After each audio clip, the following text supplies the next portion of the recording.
রাতের বেলা বাথরুমে ঢোকার সময় কি কখনো মনে হয়েছে আপনি একা নন? এক ফোঁটা পানির শব্দ, আয়নায় দেরিতে নড়া প্রতিবিম্ব, কিংবা হঠাৎ বন্ধ হয়ে যাওয়া দরজা, এসব কি শুধুই কল্পনা? আমরা বাথরুমকে সবচেয়ে নিরাপদ, সবচেয়ে সাধারণ জায়গা ভাবি, কিন্তু যদি এই জায়গাটাই হয় অন্য জগতের প্রবেশদ্বার। আজকের এই গল্পে আমরা ঢুকবো এমন এক বাথরুমে, যেখানে সময় থেমে যায়, দরজা কথা বলে, আর আয়না সত্য লুকায় না।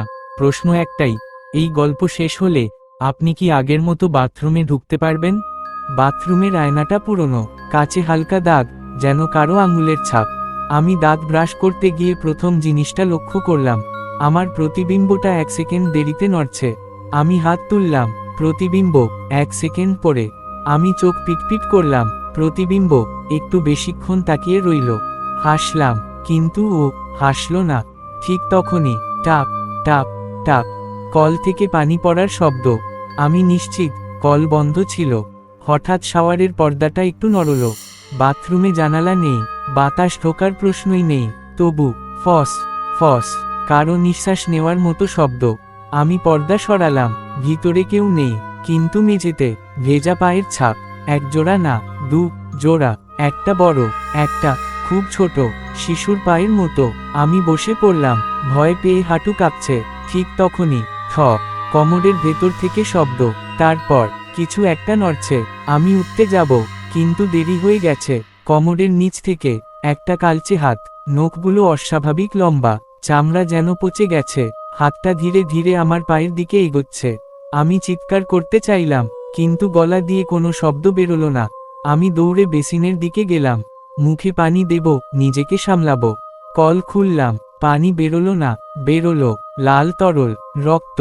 বেসিন ভর্তি হয়ে যাচ্ছে, ড্রেন কাজ করছে না, রক্তের ভেতর ভাসছে চুল, ভাঙা নখ, একটা চোখ। চোখটা ধীরে ধীরে আমার দিকে ঘুরল, পলক ফেলল। আমার মাথার ভেতর হঠাৎ দৃশ্য ভেসে উঠল। এই বাড়ি নতুন নয়, 20 বছর আগে এই বাথরুমেই এক মা আর তার ছোট ছেলে মারা যায়। রাতের বেলা গ্যাস গিজার লিক করেছিল, দম বন্ধ হয়ে। লোকেরা বলে তাদের আত্মা এখানেই রয়ে গেছে, কারণ মরার সময় দরজা ভেতর থেকে বন্ধ ছিল, ঠিক যেমন এখন। আয়নায় আবার তাকালাম, এবার আমি একা নই। আমার পিছনে একটা মহিলা, চুল ভেজা, চোখ নেই, আর তার পাশে একটা ছোট ছেলে। সে হাসছে। মা ফিসফিস করে বলল, একা কেন, আমাদের সাথে থাকো। লাইট নিভে গেল, ফোন বের করলাম, সময় রাত 2:17। 5 মিনিট পর আবার দেখলাম, তবু রাত 2:17। ঘণ্টাখানেক পর, তবু রাত 2:17। এই বাথরুমে সময় চলে না, এখানে শুধু থাকা যায় চিরকাল। আমি দরজায় ধাক্কা মারলাম, খুলছে না। ভেতর থেকে কেউ ধাক্কা দিচ্ছে আমার বিপরীতে। দরজার ফাঁক দিয়ে ফিসফিস শব্দ, এবার তুমিও আমাদের মতো। হঠাৎ পুলিশের গাড়ির আলো, আজান, ভোরের পাখির ডাক। ইউটিউবতে এখানে সাউন্ড এফেক্ট দারুণ কাজ করে। 1 সেকেন্ডের জন্য সব থেমে গেল। আমি চোখ বন্ধ করলাম, চোখ খুলে দেখি আমি বাথরুমের বাইরে, দরজা খোলা, ঘড়ি ভোর 4:45। সব স্বাভাবিক, কিন্তু আয়নায় তাকিয়ে দেখি আমার প্রতিবিম্বটা এখনো একটু দেরিতে নড়ে, আর আমার পায়ের পাশে একজোড়া ছোট ভেজা পায়ের ছাপ। সকালবেলা ঘুম থেকে উঠে প্রথম কাজ, আয়নার সামনে দাঁড়ানো। সব স্বাভাবিক লাগছিল, কিন্তু একটা জিনিস ভুল। আমি চোখ বন্ধ করলাম, প্রতিবিম্ব চোখ খোলা রেখেছে। আমি চোখ খুললাম, প্রতিবিম্ব তখন ধীরে ধীরে চোখ বন্ধ করছে। ঠিক তখনই আয়নার কাছে ভেসে উঠল লেখা, 1 ফোঁটা রক্ত, তুমি এখন আমাদের। আমি পিছিয়ে গেলাম, পিঠে ঠান্ডা স্রোত বয়ে গেল। বিকেল 3টা, হঠাৎ বাথরুম থেকে ঝোড়ো ঝোড়ো করে পানি পড়ার শব্দ। আমি একা বাড়িতে, আমি স্পষ্ট জানি কেউ নেই, তবু দরজা খুলে দেখি শাওয়ার বন্ধ, কিন্তু মেঝে ভেজা, আর আয়নার উপর হাতের ছাপ। ছোট হাত, শিশুর হাত। ভয়টা এবার বাস্তব হয়ে উঠল। আমি ঠিক করলাম, ডানে ইশারা করা উল্টো হাতের তর্জনী প্রমাণ দরকার। ফোন বের করে বাথরুমের ভিডিও করতে শুরু করলাম। সব স্বাভাবিক। হঠাৎ ক্যামেরা ফ্লিকার করল, স্ক্রিনে একটা ফ্রেম আটকে গেল। ডানে ইশারা করা উল্টো হাতের তর্জনী, কমোডের উপর বসে থাকা একটা বাচ্চা। ডানে ইশারা করা উল্টো হাতের তর্জনী, মুখ নেই। ডানে ইশারা করা উল্টো হাতের তর্জনী, শুধু ফাঁকা চোখের গর্ত। আমি ক্যামেরা নামালাম, বাস্তবে কেউ নেই, কিন্তু ফোনের স্ক্রিনে ও এখনো আছে। আমি পানি ঢাললাম, ফেনাইল দিলাম, স্ক্রাব করলাম, কিন্তু বাথরুমের কোণে একটা লাল দাগ, রক্ত নয়, এটা যেন পোড়া মাংসের ছাপ। রাতে দাগটা বড় হয়, সকালে ছোট, যেন এটা শ্বাস নিচ্ছে। পাশের ফ্ল্যাটের কাকিমা হঠাৎ বললেন, তুমি কি বাথরুমে রাতে আলো বন্ধ করো? আমি চুপ। উনি ফিসফিস করে বললেন, এই বাড়িতে যারা থাকে ওরা বেশি দিন টেকে না। আমি জিজ্ঞেস করলাম কেন?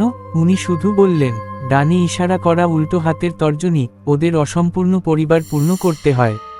রাতে ঘুম ভাঙল, ঘড়ি দেখলাম 2:17 হুবহু সেই সময় মোবাইল নিজে নিজে ভাইব্রেট করল। একটা notification, camera front camera on.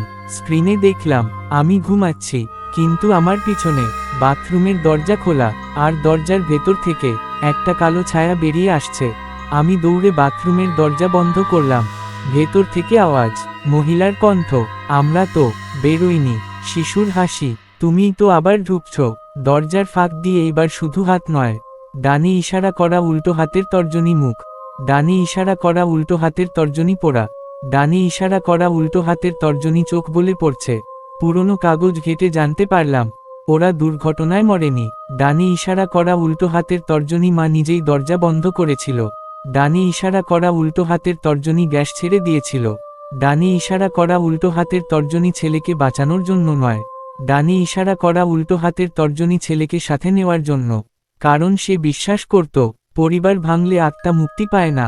আজ আবার আমি বাথরুমে, লাইট নিভানো, আয়নার সামনে বসে আছি, কারণ ওরা বলেছে আজ সিদ্ধান্তের রাত।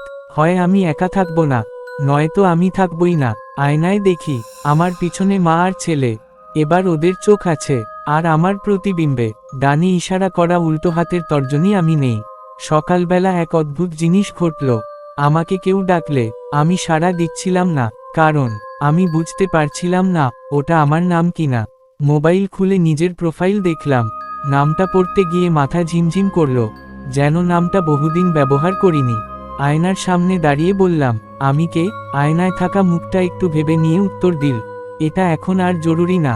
বাথরুমে ঢুকলেই কল নিজে নিজে খুলে যায়, পানি পড়ে, কিন্তু শব্দটা আর ঝোড়ো ঝোড়ো নয়। শব্দটা যেন ফিসফিস, কথা বলা মুখ, থাকো, যেও না, আমরা ঠান্ডা হয়ে যাচ্ছি। আমি কল বন্ধ করলে বাথরুমের দেয়ালে ভেজা হাতের ছাপ ভেসে ওঠে, একটার উপর আরেকটা, অনেকগুলো হাত। আজ প্রথমবার লক্ষ্য করলাম আয়নার ভেতরের বাথরুমটা আমার বাথরুমের মতো নয়।